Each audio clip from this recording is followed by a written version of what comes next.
우리 사회에서 사용되는 말 중에 하나가 양극화라는 말을 종종 사용하곤 합니다.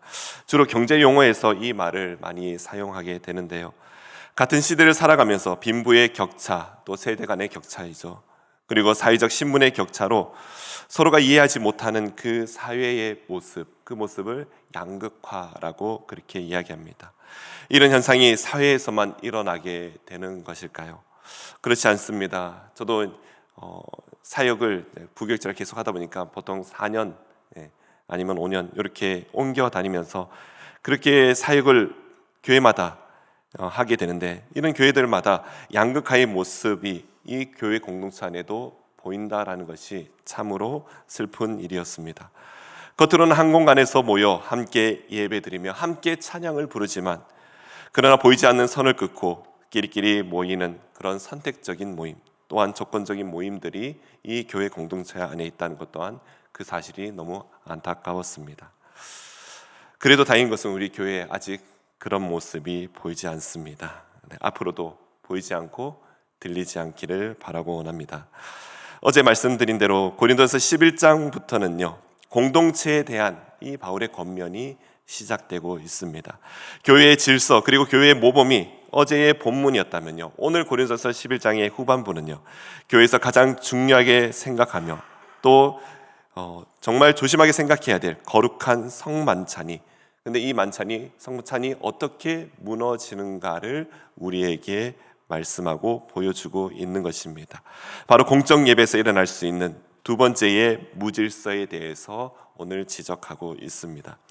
당시 고린도 교회의 성찬입니다. 성도들이 각자 음식을 싸워서 함께 나눠 먹는 그 애찬과 함께 겸하여 지게 됩니다. 근데 큰 문제가 발생합니다. 당시 로마 교회에서도요, 빈부의 차이가 있다라는 것이죠. 이 시대의 교회 안에서도 빈부의 격차가 있습니다.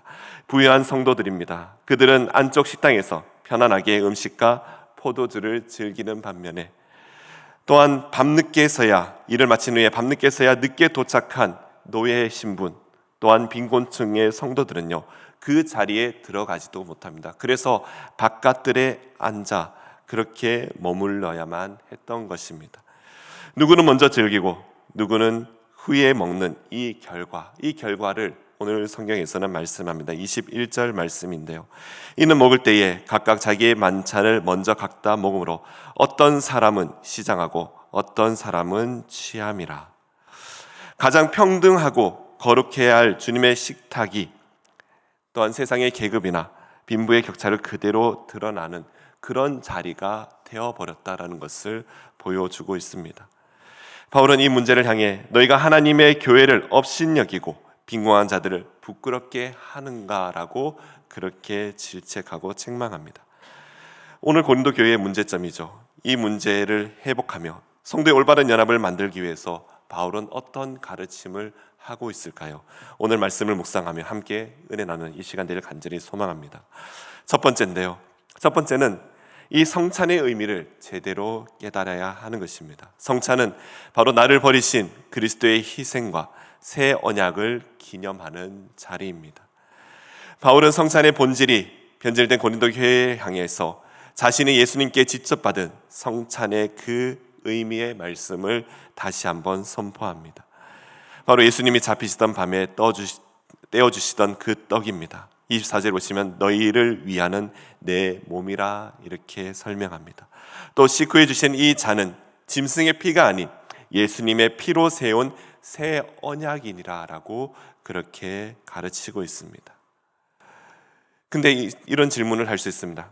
그럼에도 성찬을 마친 후에 함께 먹는 그 자리에, 그러나 그 시간 차이에서 음식을 먼저 먹는 거, 이 정도는 이게 왜 그렇게 죄가 될까라고 생각할 수 있습니다. 이 자리가 축제의 자리고, 그리고 축하하는 자리, 파티의 자리라면요, 먼저 먹을 수 있겠죠. 그렇지 않을까요?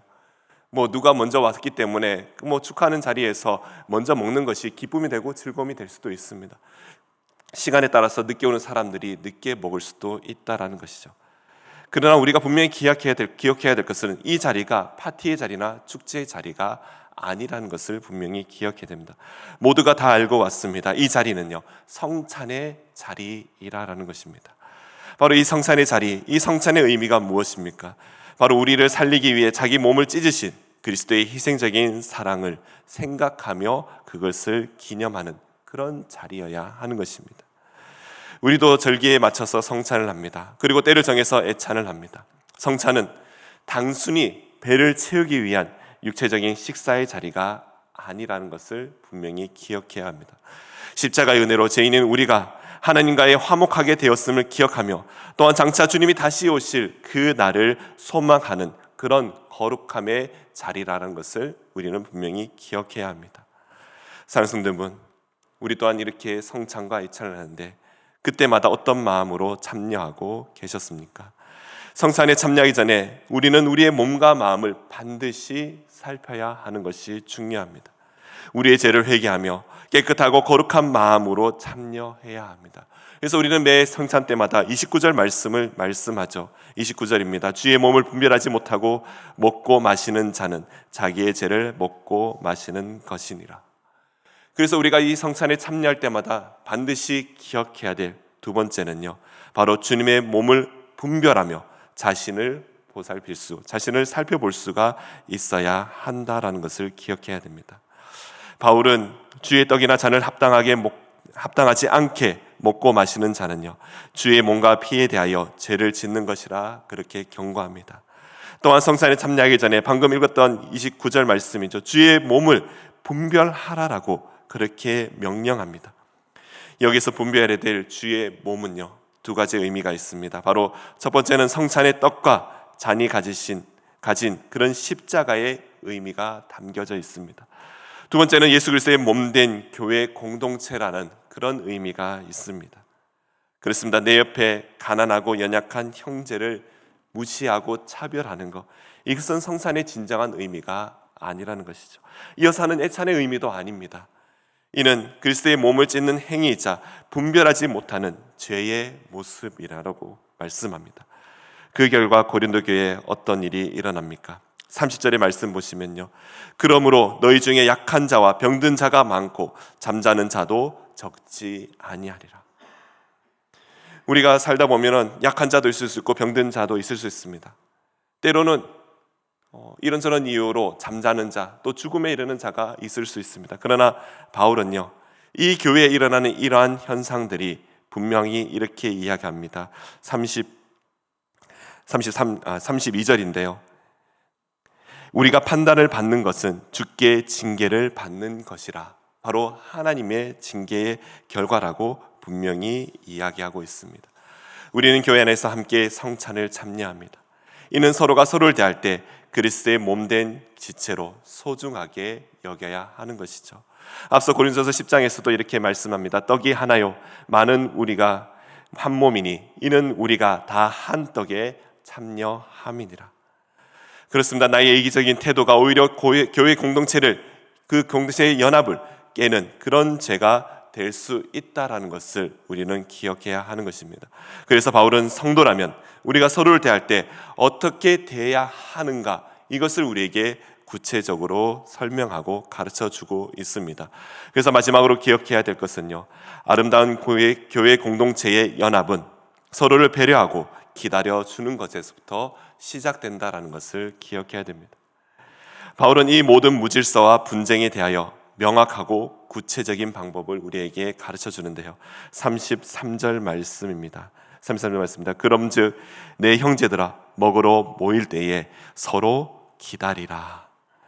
그렇습니다. 여기서 기다리라라는 말입니다. 기다리라는 말은, 이 단어는 단순히 시간적인 멈춤을 의미하지 않습니다. 나중에 올 가난한 형제들이죠. 일을 하고 와서 늦게 도착하는 그런 노예들입니다. 그러나 이들 또한 나와 동등한 기도의 동력자며 또 예배의 동력자며 신앙의 동력자라는 것을 분명히 인정하고 또 그들을 위해 기다릴 수 있어야 한다라는 것입니다. 만약 배가 너무 고파서 기다리기 힘들다면 어떻게 해야 될까요? 바울은 여기에 대해서도 해답을 이야기합니다. 34절 계속 보시면요, 말씀인데요. 만일 누구든지 시장하거든 집에서 먹을지니 이는 너희의 모임이 판단받는 모임이 되지 않게 하려 함이라. 너무 배가 고프면, 시간이 너무 길어져서 애찬에 참여하는 시간이 너무나도 뒤에 있다면요, 그래서 배가 너무 고파서 예배에 참여하는 데 집중하지 못한다면, 그러면 먼저 집에 가서 배를 채우고 오라, 그렇게 단호하게 권면하고 있습니다. 참된 영성과 은혜이죠. 내 자유와 권리를 먼저 누리는 데 있지 않습니다. 공동체의 유익과 약한 지체들의 마음을 헤아리는, 내 권리를 기꺼이 유보하며 또 기다려주는 그 배려로부터 이 모습이 시작된다라는 것을 우리에게 말씀합니다. 로마서 15장 1절부터 2절 말씀인데요, 믿음이 강한 우리는 마땅히 믿음이 약한 자의 약점을 담당하고 자기를 기쁘게 하지 아니할 것이라. 우리 각 사람이 이웃을 기쁘게 하되 덕을 세우고 유익하게 하도록 할지니라. 아멘. 교회 공동체의 모습은요, 믿음이 강한 자들이 그 믿음을 더 굳건하게 하기 위해서 모인 공동체가 아니라는 것이죠. 우리는 항상 우리 주변에 믿음에 연약한 자들을 살펴볼 수가 있어야 됩니다. 또한 그 믿음에 연약한 자가 우리와 함께 믿음 생활을 더 잘할 수 있도록 함께 지어져 가는 것이 이 교회 공동체의 아름다운 모습입니다. 사랑하는 성도 여러분, 나의 유익과 만족을 먼저 채우려 하십니까? 아니면 믿음에 연약하고 소외된 지체를 위해서 기꺼이 나의 시간과 그 권리를 양보하며 기다려주고 있습니까? 말씀을 정리합니다. 오늘 성경이 고린도 교회의 아픈 모습을 우리에게 보여주고 있습니다. 여기에 주는 메시지는 분명합니다. 예배와 그 성찬의 본질, 바로 그리스도의 희생을 기억하며 그 보혈로 하나된 그리스도의 몸을 거룩하게 지켜나가라 우리에게 말씀합니다. 내 은혜 중요하죠. 만족스러운 예배 중요합니다. 그러나 그것에 집중하기보다는요, 오히려 하나님의 교회를 업신여기는 그런 모습에 집중하다 보면 하나님의 교회를 업신여기는 영적 교만이 될 수 있다라는 거 우리는 분명히 기억해야 됩니다. 주님이 주일을 거룩한 식탁에서, 또 그리고 우리가 매일 마주하는 그 삶의 현장에서 바로 연약한 지체들을 향해 서로 기다려주고 배려하는 것이야말로 이 아름다운 교회 공동체의 모습인 줄로 믿습니다. 오늘 하루 우리가 이 시간에 함께 기도하실 때 우리 셀에도 믿음에 연약한 지체가 분명히 있습니다. 또 마음이 아픈 그 성도들이 있습니다. 그들 또한 주님의 핏값으로 산 존귀한 그리스도의 몸인 줄로 알며 또 그렇게 그들을 위해 기도하는 우리 모든 성도들 되시기를 간절히 소망합니다. 무엇보다 말과 나의 행동이 더 중요합니다. 나의 말 한마디, 나의 행동 하나하나가 내 형제 자매에게 소외감이나 상처가 주지 않도록 우리 스스로를 살피는 것 또한 너무나도 중요합니다. 또한 먼저 손을 내밀어주고 기다려주는 그 사랑의 실천이 우리 교회 공동체 안에서 일어나기를 간절히 소망합니다. 우리 예수 그림 교회입니다. 고린도 교회의 아픔을 가진 교회가 아닌, 또한 양극화로 아파하는 이 세대의 문제점이 우리 교회에 나타나는 것이 아니라 오히려 이 교회가, 우리 예수 그림 교회가 이러한 문제점을 해결하는 가장 아름다운 모델이 되는 교회가 되기를 간절히 소망합니다. 그렇게 우리의 연합을 통해 오직 하나님의 살아계심과 영광만을 온전히 선포해 나아가는 우리 예수 그림교회, 또한 여기 함께 예배생활, 신앙생활을 함께하는 우리 예수 그림교회 모든 성도들 되시기를 간절히 소망합니다. 기도하겠습니다. 예수 그리스도의 피로 한 몸 삼아주시며 연합하게 하시는 하나님 아버지, 오늘 교회에, 이 고린도 교회의 부끄러운 성찬의 모습을 거울 삼아 우리의 예배와 인간관계를 돌아보게 하시니 감사드립니다. 우리를 구원하시기 위해 자신의 온몸을 찢으신 예수 그리스도의 십자가의 그 사랑을 잊어버린 채 교회 안에서조차 세상의 가치관을 따라 사람을 차별하고 또한 내 유익과 만족을 먼저 챙기려 했던 이기적인 그런 제약의 모습이 있다면 주여 이 시간 회개하오니 용서하여 주시옵소서. 주님의 성찬과 예배에 참여할 때마다 먼저 나 자신을 깊이 살피게 하시며 내 곁에 있는 지체들이 주님의 몸된 교임을 분별할 수 있는 그 영적인 눈을 열어주시옵소서. 나보다 연약하고 또 외로운 형제와 자매들을 부끄럽게 하거나 소외시키지 않도록 주님, 나의 말과 그 행동과 나의 생각을 주님 주관하여 주시옵소서. 또한 함께 동역하는 이 동역자들이 나와 함께 신앙생활하는 동역자임을 알고 넉넉히 기다려주고 또 사랑을 실천할 수 있는 우리 믿음의 지체들이 다 되게 하여 주시옵소서.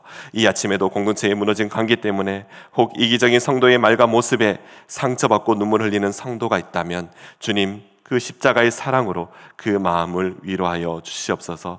주 안에서 참된 연합의 기쁨을 회복하는 우리 교회가 되게 하여 주시옵소서.